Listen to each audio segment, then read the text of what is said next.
It was a movie like no other movie. The most controversial movie ever shown on American television. For 2.5 hours, the nation watched the dark side of human nature. And as the events unfolded, the family members were stone-faced to the end. It was completely devastating. It gave me a real visual description of what life's going to be like afterward, if there is any. It was a lot more than I thought it would be. I'm just really in shock. Many people have said that this movie is going to cause a lot of dialogue about this issue. Which became, in a sense, much more than a movie. It's become a national event. Triggering a massive outpouring of intense reaction from all sides of the political spectrum. I think that film has a message of propaganda. It's stimulating discussion on exactly the issue we ought to be discussing. The biggest hole in that movie is there is no hope, and that's wrong. They are held in check by absolutely nothing. I think they have violated scientific ethics. What I'm going to be angry about is that their presentation is so one-sided. Thousands of doctors are freeing their calendars on Monday to counsel people who may be traumatized by the movie.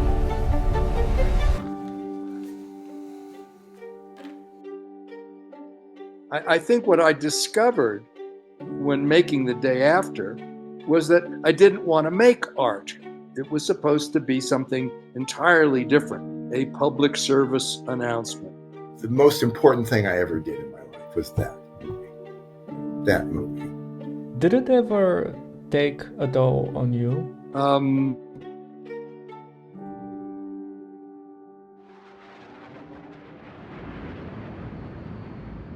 In 1982, everyone from 6-year-olds in elementary school to, grandparents believed that the world was going to come to an end within 5 years. It was just an accepted fact in a way. It was almost the sort of thing we didn't even talk about or discuss because it was so bleak and overwhelming, but also it felt like there was zero way to stop it, that there was no way to reverse this. That is David Craig, a Hollywood producer and one of the world's leading media scholars at the University of Southern California, who spent nearly a decade on researching and writing a book about the events surrounding the movie. What he's talking about is the peak of the Cold War, a time when tensions between the global superpowers were at their absolute highest. It's the arms race, with both sides able to wipe out each other many times over. And we must not and will not be intimidated by anyone, anywhere. After becoming president, Ronald Reagan had set out to build faster, more advanced, and more destructive nuclear weapons. His administration was determined to outpace the Soviets, and several key figures around him genuinely believed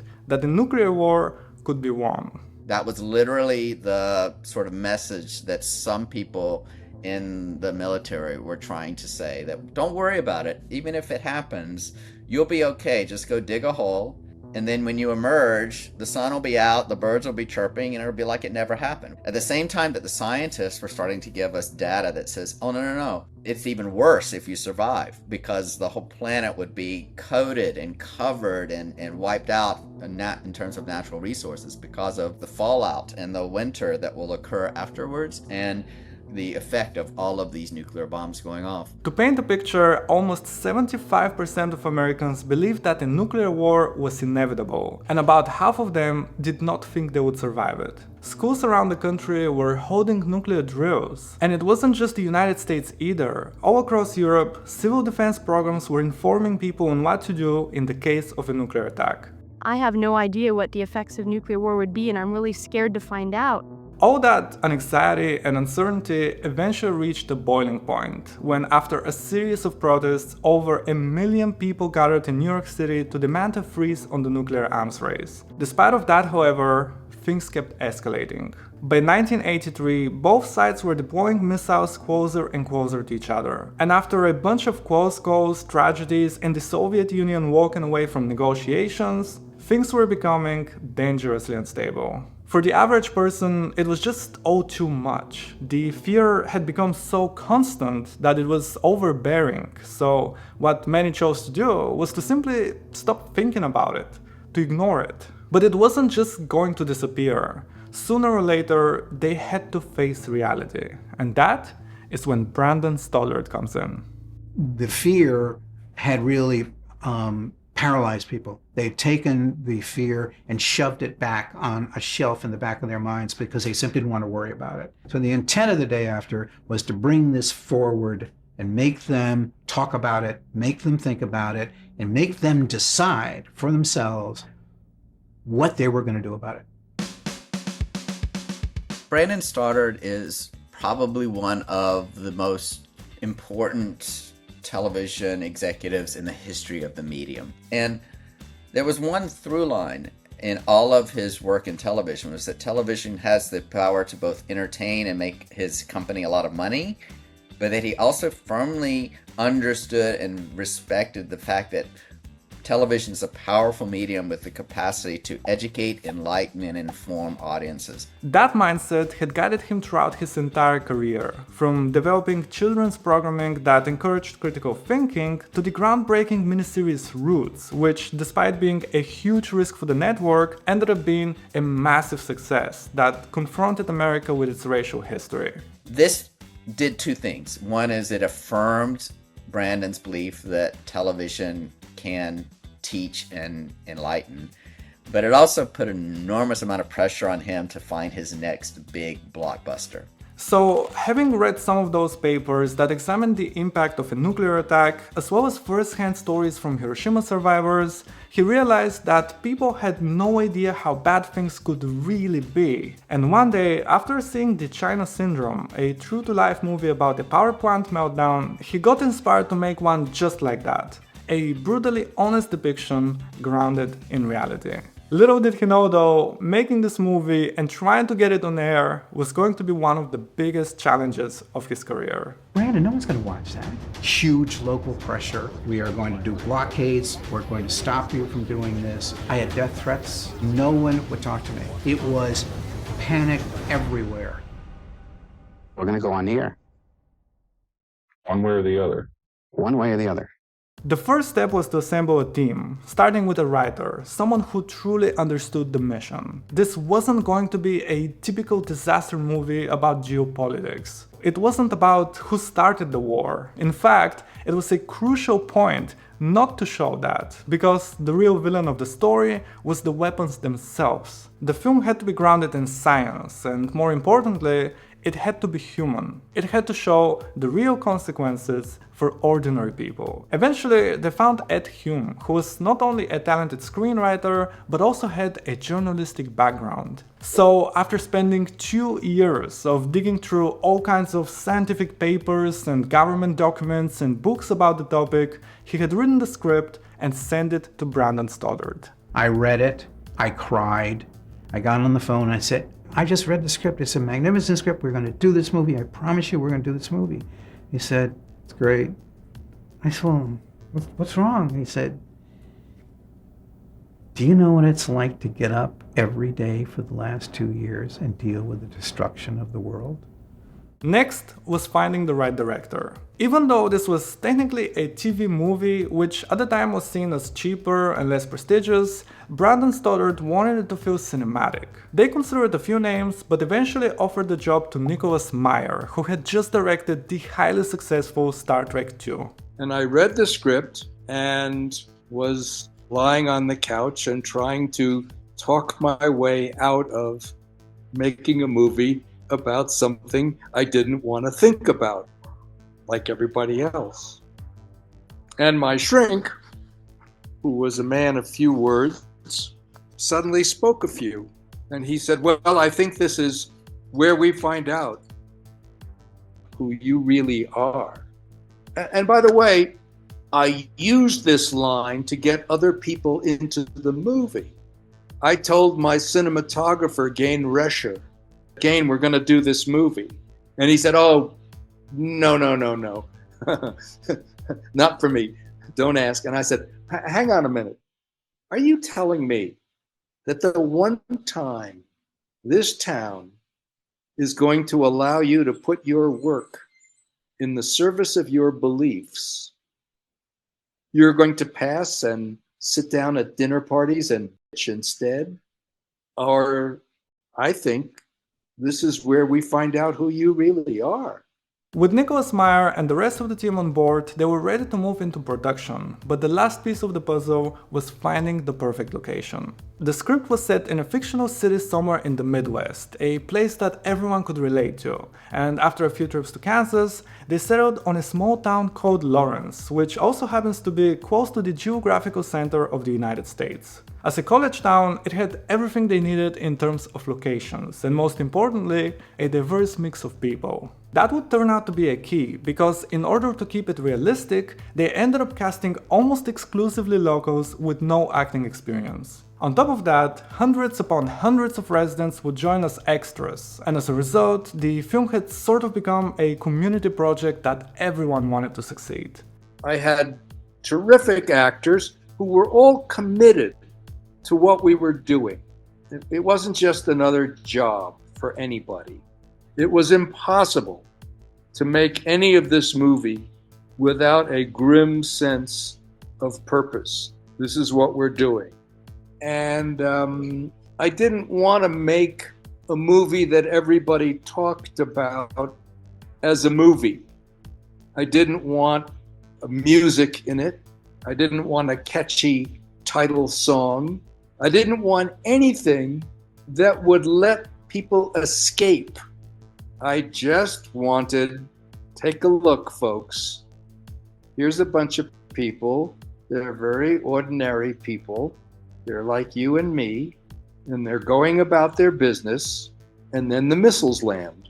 And let's see what that's like, what happens. With that in mind, once they were done filming and it was time to edit, what followed was a constant back and forth over what the movie could and couldn't be.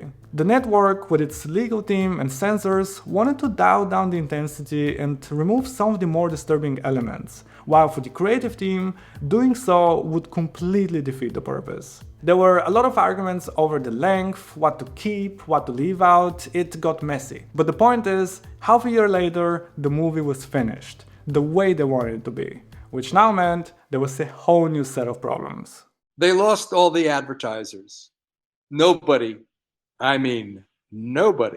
wanted to advertise on a movie about nuclear war. On top of that, ABC was getting nervous about releasing it on their family-friendly network. Not only were they going to lose a lot of money, but they could potentially take a serious hit to their reputation. In addition, rumors began to spread that some people in the Reagan administration tried to use their connections to either prevent the broadcast of the movie or pressure them into downplaying it. It seemed like the project might have been destined to fail, until one day it found its way into the hands of a young activist who was eager to make a change. In the early 80s, I was very involved in trying to stop the nuclear arms race. And a friend of mine, a producer, called me and said, have you heard about this film The Day After that ABC is making? And I said, I've heard about it, but I'm not sure what it is. He said, well, I want you to meet Nick Meyer, who's the director, so you can talk to him. So I watched the movie, and it had this great scene where the missiles are flying and the woman's making the bed, and you see what the effects are, and it was very powerful. And I thought, people need to see this, and this one scene alone is what they need to see. And Nick had given me a copy of the VHS. And he said to me, ABC is not showing this to anybody. They're afraid of publicity. I don't know what they're going to do. And so I came up with a plan.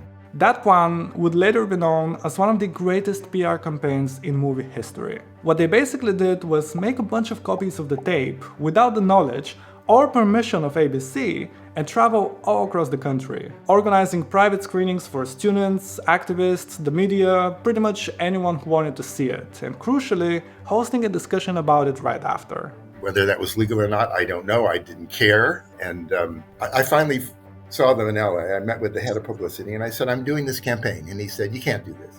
They said, you can't just run around showing our film. I said, I'm doing the campaign. I'm showing your film. You can't stop me. You can't hurt what I'm doing. You can help me, but that's it. And they were like, they didn't know, ABC didn't know what to do.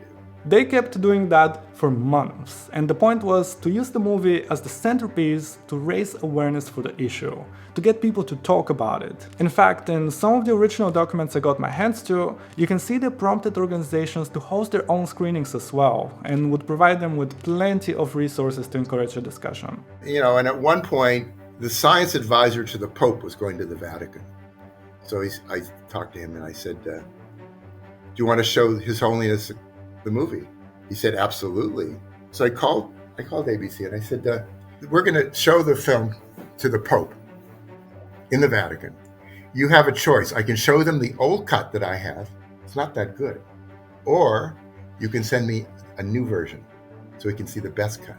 Up to you. They said, oh, okay, what's your address? So they've messed it over the new copy of the movie, which was shown to the Pope in the Vatican next week. By now, the buzz around it had grown so much that ABC had no choice but to show it, and that decision would prove to be quite controversial. On one side of the political spectrum, people were protesting against it and trying to get it off the air before it even happened. The arguments were that it would hurt Ronald Reagan's policy, it was fear-mongering, and way too shocking for people to see. In response to that, ABC distributed over 500,000 viewer guides to provide useful information and help the audience prepare for the release. It was clear that this was going to be far more than just a movie, but a national event. And after it ended, many of the channels were going to host live discussion panels with experts. Even the Reagan administration knew it was going to be huge, so in the lead up to it, they began preparing a response to minimize the damage. The White House had issued instructions to ABC to say, we want the following edits. And I said, tell them to fuck off. We're not touching the film. So, to calm people down, before it aired, they released a digest on the president's plan for nuclear arms control, and when it came to the big night, they demanded to send a representative, the Secretary of State, to ABC's live debate after the movie. As it came closer, the American Psychiatric Association urged children not to watch it alone. There was also a toll-free counseling hotline that you could call if you got too depressed by watching it, and thousands of doctors freed up their calendars the following day. It didn't matter if you're for it or against it, you were going to watch. But most importantly, the majority of the audience was going to be those tens of millions of people who chose to ignore the severity of the issue. And on the night of November 20th, 1983, they had to face reality.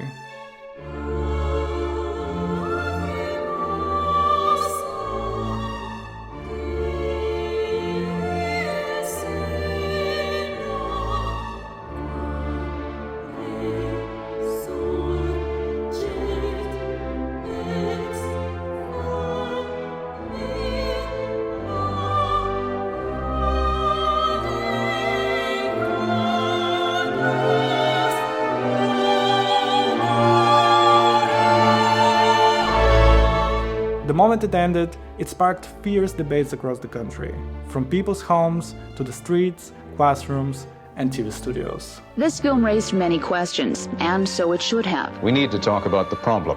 Is there still time? The reality is much worse than what has been portrayed in this movie. There just isn't going to be anything left. What are we to do about this? Well, we can survive a nuclear war if we are properly prepared. After seeing the film, it's hard to be apathetic. I would do whatever it takes not to be part of what we saw on TV tonight. Let us see to it that the day after remains simply the fantasy of script writers and actors, a television nightmare. This movie got 110 million people to watch in the living room. It became the biggest television event in U.S. history. Every talk radio station in the country was talking about it. Every television station was talking about it. Every church was talking about it. And when I say that, I'm not exaggerating. It's not an exaggeration. And that was the ultimate goal, was one big town hall meeting, in a sense. The whole country, that's all they talk about, is the danger of nuclear weapons. I also showed the film to the German parliament because they were voting on the Pershing missile deployment in Germany. The film was shown at the Japanese parliament, and I showed the film to members of the House of Commons in London. Out of the hundreds of millions of people who saw the movie, including many high-ranking officials, was the President of the United States, Ronald Reagan, who had a private screening before it aired and wrote in his diary that it's very effective and left him greatly depressed, adding that we have to do all in our power to see that there is never a nuclear war. This marked a major turning point in his thinking, from calling the Soviet Union an evil empire and promoting peace to strength, to becoming increasingly open to dialogue, diplomacy, and negotiations. In the spirit of that, when Mikhail Gorbachev became the leader of the Communist Party, Reagan invited him to a summit meeting in Geneva, which was supposed to last for just 15 minutes, but ended up going for over 5 hours, which signaled a willingness to improve relations. Then, in 1987, something truly astonishing happened. The day after was broadcast on Soviet state television.